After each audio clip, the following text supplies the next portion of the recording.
क्या राफेल का सबसे बड़ा ऑपरेटर बनेगा भारत? फ्रांसीसी डसॉल्ट ने दिया खुला ऑफर। भारतीय नौसेना और डसॉल्ट एविएशन 26 राफेल एम लड़ाकू विमानों के सौदे को अंतिम रूप देने के करीब है।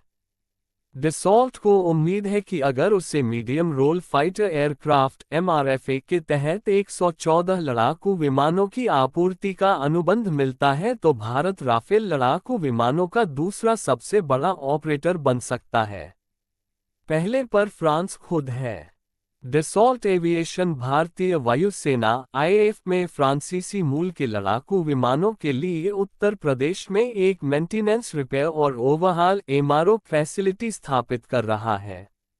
भारतीय वायुसेना डसॉल्ट के 1980 के दशक में शामिल किए गए 50 मिराज 2000 विमानों और पिछले कुछ वर्षों में शामिल किए गए 36 राफेल लड़ाकू विमानों का संचालन करती है।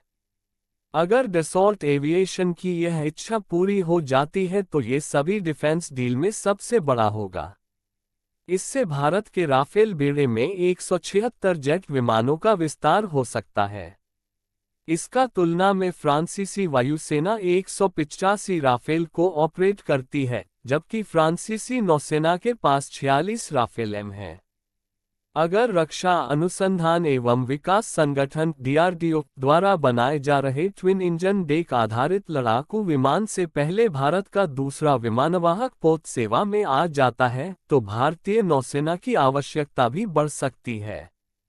2040 के लिए डसॉल्ट के अनुमानों में यह उम्मीद शामिल है कि भारतीय नौसेना फ्रांसीसी नौसेना को पीछे छोड़कर राफेल एम लड़ाकू विमानों का सबसे बड़ा ऑपरेटर बन सकती है। डसॉल्ट को भारत से 31 राफेल एम लड़ाकू विमानों के लिए अतिरिक्त ऑर्डर मिलने की उम्मीद है। भारतीय नौसेना ने शुरू में इन फ्रांसीसी विमानों में से 57 खरीदने की योजना बनाई थी, लेकिन DRDO द्वारा समय पर TDBF की आपूर्ति का आश्वासन दिए जाने के बाद इसे घटाकर 26 यूनिट कर दिया गया है। फ्रांसीसी मल्टीरोल फाइटर जेट राफेल को लंबे समय तक खरीदार नहीं मिल पाया। मिस्र और कतर से मिले मामूली ऑर्डर के अलावा राफेल के ऑर्डर बुक में ऐसा कुछ भी नहीं था जिस पर गर्व किया जा सके। डसॉल्ट को Belgium, Brazil, Canada, Finland, Kuwait, Singapore और स्विट्जरलैंड से निराशा हाथ लगी। इसका प्रमुख कारण राफेल कीमत रही।